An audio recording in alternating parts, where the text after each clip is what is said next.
Nobody realized that a small office on Cedar Avenue was the headquarters for a $1.5 billion criminal empire until the flashbangs went off. 688 children were rescued in a massive operation that proves even the most trusted community pillars can be hiding dark secrets.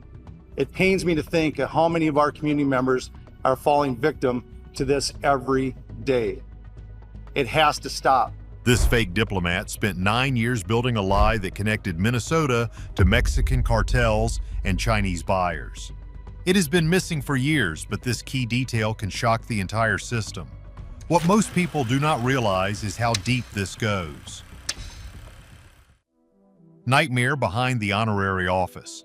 The winter wind in Minneapolis is enough to keep most people inside, but on November 15, 2025, the air on Cedar Avenue was filled with more than just a chill. A small building with a hand-painted sign sat quietly, claiming to be the Somali Cultural Liaison Office and Honorary Consulate. To every refugee in the Twin Cities, this was a place of hope and a way to bring families together.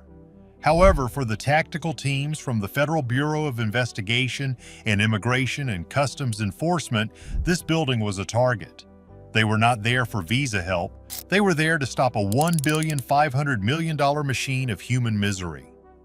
At 5:18 in the morning, the silence was shattered by the sound of breaking wood and steel.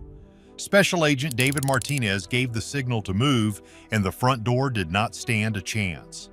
Inside the second-floor office, a man named Ahmed Khalif Hassan was sitting at his desk. He was not talking to any government leaders. He was on an encrypted call with a cartel leader in Mexico. When he saw the agents, he did not reach for a weapon. He scrambled for his laptop to delete his secrets, but the agents were too fast. On the screen, a message remained that spoke of shipments and buyers waiting in China. Ahmed screamed about his status as a diplomat and shouted that this was an act of war, but his words meant nothing to the agents who had been watching him for months. The real shock came from the basement. A team went down the narrow stairs and found a steel door with a heavy lock. When they cut through, the sight silenced the entire group of hardened agents. It was a dungeon. Lined up on filthy mattresses were 238 children ranging from 6 to 13 years old. They were terrified and had been told they were waiting for school paperwork. In reality, they were just inventory for a $1.5 billion trade. What most people do not realize is that this man had been playing a character for 9 years. He went to city meetings, gave advice on immigration, and even got millions of dollars in federal grants. But there was a map on the wall that showed his true colors. It had a photo of a Mexican mayor with a red cross over his face and a date written in ink. That mayor had been looking into the same secrets the agents just uncovered. Ahmed was not a diplomat. He was a ghost who had simply printed his own letterhead and rented an office.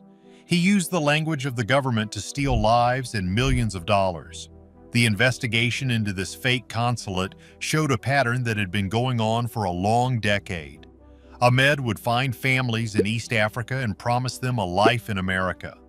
They would sell everything they owned, including their land and animals, just to pay his fake fees. Once the kids arrived in Minneapolis, they did not go to school. They were put in that basement and sold to the Los Zetas cartel for $15,000 each. From there, they were moved south into Mexico and put on ships headed for manufacturing hubs in China. It was a business built on the tears of families who thought they were being helped. Things get even crazier when you see how one phone call started the end. Small clues lead to a billion-dollar bust. The empire that Ahmed built seemed like it could never be touched, but it began to fall apart because of a single phone call. 4 months before the raid, a social worker in Minneapolis named Lisa Chin was working at her desk. She got a call from an unknown international number and expected it to be a mistake. Instead, she heard the whisper of a 12-year-old boy named Omar. He was calling from a United Nations office in Beijing. He told her that he had been taken from his home, brought to a place in Minnesota with a Somali flag, and then put on a ship to work in a factory. Lisa knew something was wrong immediately. She called the Federal Bureau of Investigation, and while they were at first confused by the story, they decided to check the records. When Agent Martinez looked for a Somali consulate in Minneapolis, he found a big zero. There was no official record of such a place. The State Department had no idea who Ahmed was. He had no official papers, no immunity, and no right to be doing what he was doing. He was just a civilian running a massive scam under a fake charity name. The agents dug into the paperwork and found that over 2,800 people had been processed by Ahmed's office. When they tried to find them in the United States, over 2,000 of them were missing from every database. No school records, no social security numbers, and no addresses existed for these people. They had simply vanished after stepping into the fake consulate. The agents realized they were looking at a massive human pipeline. The victims would fly to Minneapolis on real visas, stay in the basement for a few weeks, and then get handed over to cartel members under the cover of night. The money involved was staggering. Ahmed's office had received over $2 million in federal grants because nobody ever bothered to check if his consulate was real. He was charming and spoke like a leader, which kept people from asking questions. But the digital trail on his laptop showed the truth. He was coordinating with people across the ocean and across the border to move his units for profit. The investigation was now moving toward the people who were helping him move the children from the coast of California. But this key detail can shock those who trust big charities. Luxury boats and hidden chains. While the raid was happening in Minnesota, another team was waiting in the salt air of San Diego. They were looking for a 380-foot mega yacht called Hope's Promise. This boat was owned by a famous group called the New Dawn Foundation.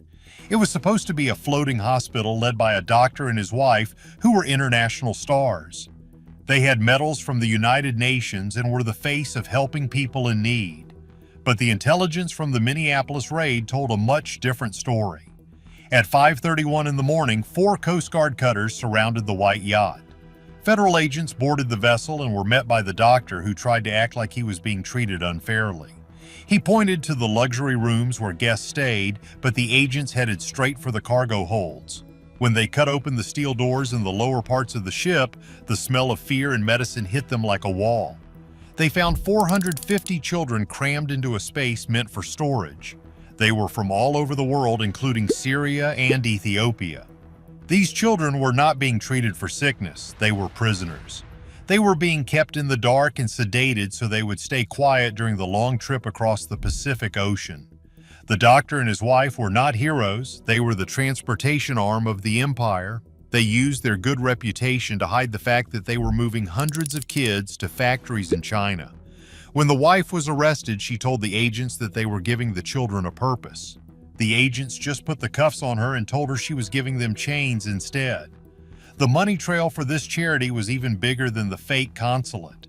Over 18 years, the foundation had raised $840 million in donations.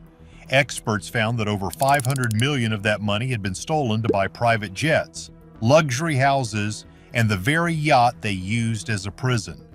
They were living like royalty on the money meant to save the people they were actually hurting.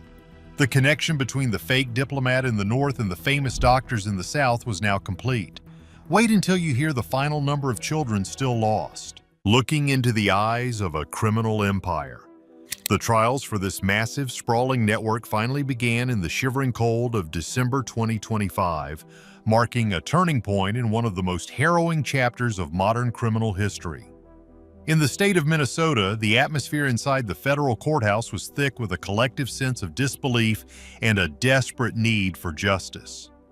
The man at the center of the storm was Ahmed, the individual who had successfully masqueraded as a high-level diplomat for nearly a decade. He stood before the bench to face the music for a staggering 847 different crimes, ranging from human trafficking and identity theft to large-scale financial fraud.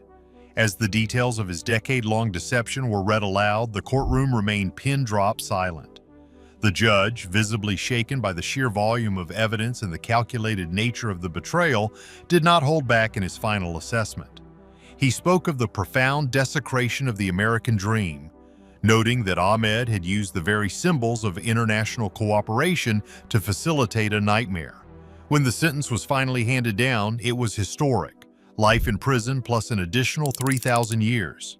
It was a sentence meant to ensure that Ahmed would never again breathe the air of a free man, serving as a thunderous message that using the promise of a better life to systematically destroy families would be met with the full, unyielding weight of the law. While Minnesota dealt with the fake diplomat, the legal battle in California took on an even more personal and agonizing tone. There, the famous doctor and his socialite wife, individuals who had once been the darlings of charitable galas and medical conferences, faced their own reckoning. They were found guilty on all counts, their polished veneers shattered by the testimony of those they had exploited. The most haunting moment of the entire trial occurred when one of the young girls rescued from the luxury yacht took the stand. She was small in the witness box, but her voice carried a weight that seemed to anchor everyone in the room to their seats. She looked the doctor directly in the eye, ignoring the battery of high-priced defense attorneys, and told him with chilling clarity that he did not save her. He had stolen her. She spoke of the life she should have had, the parents she could no longer remember, and the years of fear she had endured under the guise of his protection. It was a moment that broke the heart of every person present, stripping away the doctor's defense of humanitarian intervention and revealing the predatory reality underneath. The financial fallout of the operation was just as massive as the emotional one. The government successfully moved to seize over $1 billion in assets from the syndicate, including offshore accounts, high-end real estate, and the very fleet of vessels used to transport their human cargo. While this money was earmarked to provide lifelong support and rehabilitation for the victims, the victory felt incredibly heavy, overshadowed by a grim statistical reality found within the network's own internal records. The ledgers recovered from the yacht were meticulous, detailing 18 years of operations. They showed that the network had moved more than 11,000 children across international borders. However, the search efforts, as exhaustive as they were, had only successfully located 740 of them. This leaves a terrifying void in the narrative of this investigation. There are still more than 10,000 children missing somewhere in the vast, indifferent world. The math is a recurring nightmare for the investigators who stayed on the case. It means that while the leaders sit in high-security cells, 10,000 souls are still unaccounted for.